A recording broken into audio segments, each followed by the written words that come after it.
Hi, it's Gadget UK here. It never rains, it pours, does it? You always seem to get batches of things going wrong at the same time, and I've certainly had that this last week. This is my Xbox One controller, as you can see, completely stripped down here. I'll just cover how you get into these really simply for you. If you look at the underneath of your controller, normally you'll have these things on.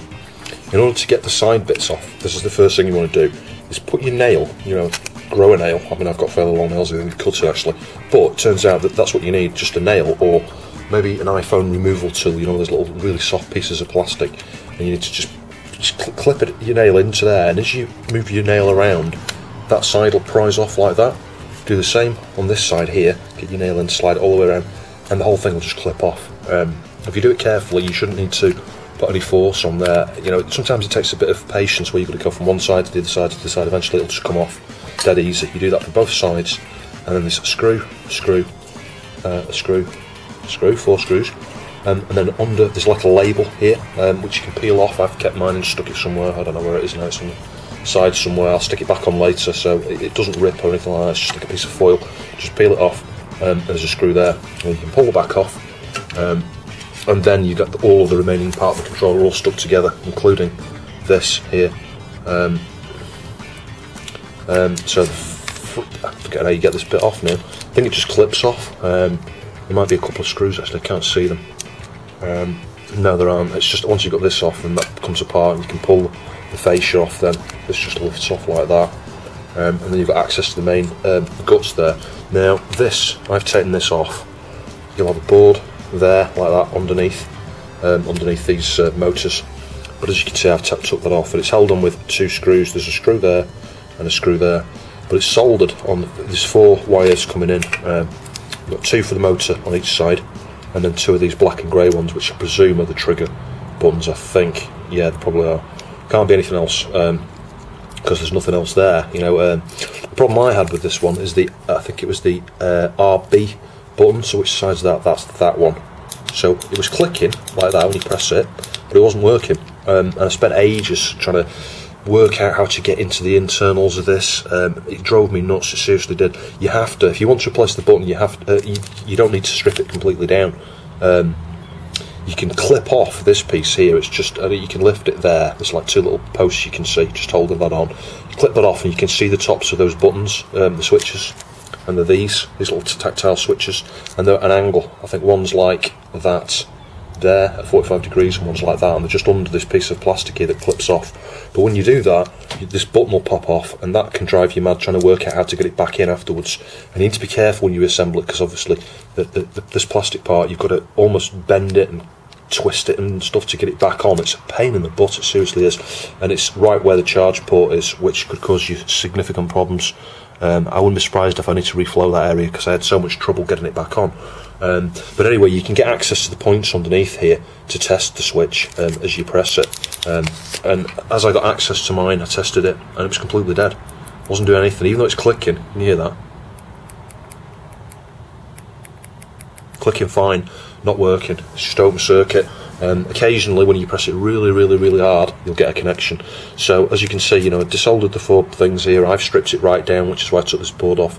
As part and parcel of that, I've cleaned up all of the pads and things, for the buttons. And the final thing now, just wait for my soldering iron to heat up. I'll clip this back in place and solder it back on and reassemble it, and hopefully I'm good to go. But the switch, this micro switch that I took off, you might see on the back there, you might not be able to see that. I'll see if I just point out anyway, even though you can't really see it. There's 2 little plastic notches, and they fit onto like a little metal clamp that helps support it. So you might, when you get one like this, where the buttons are, I think they're bent down like that originally, there's 4 of them, you've got 2 coming out the top, 2 coming out the bottom. I snipped off the ones on one side. Then just, obviously test with your meter first to make sure that you've got, when you press it, you've got continuity between the 2 buttons you're going to solder onto the board. Straighten those 2 pins out like that, so that it's, it's upright. Don't worry about these plastic things off the back. Just put a screwdriver in between the switch and the metal piece that comes off, because that's why there's 4 contact points there. 2 of them are for the switch, just like that, and the other 2 are from like a little metal, it's not really a heatsink, it's like a supporting bracket that fits behind it.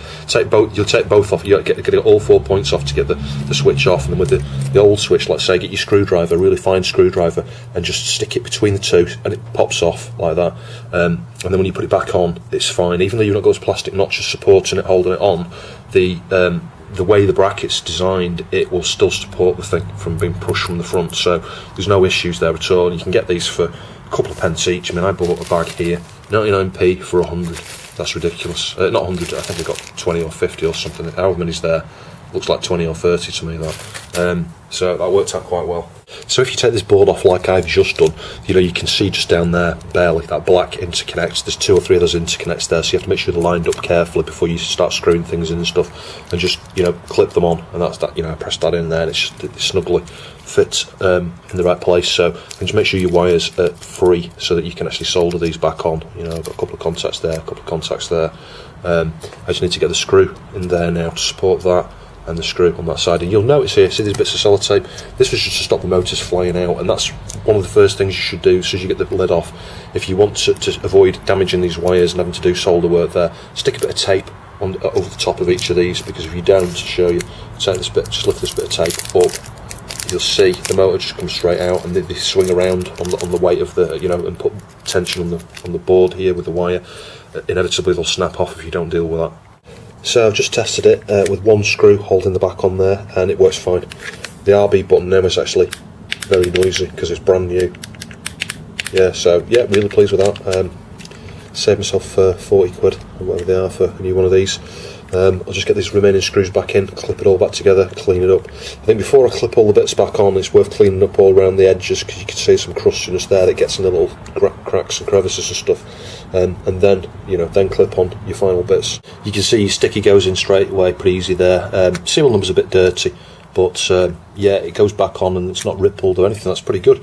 So I've cleaned this up. I'll just get the final 2 bits here.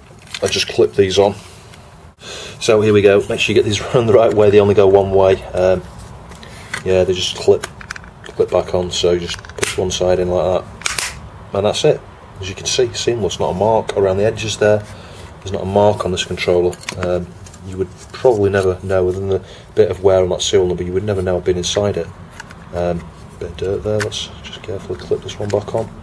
Again, just gently.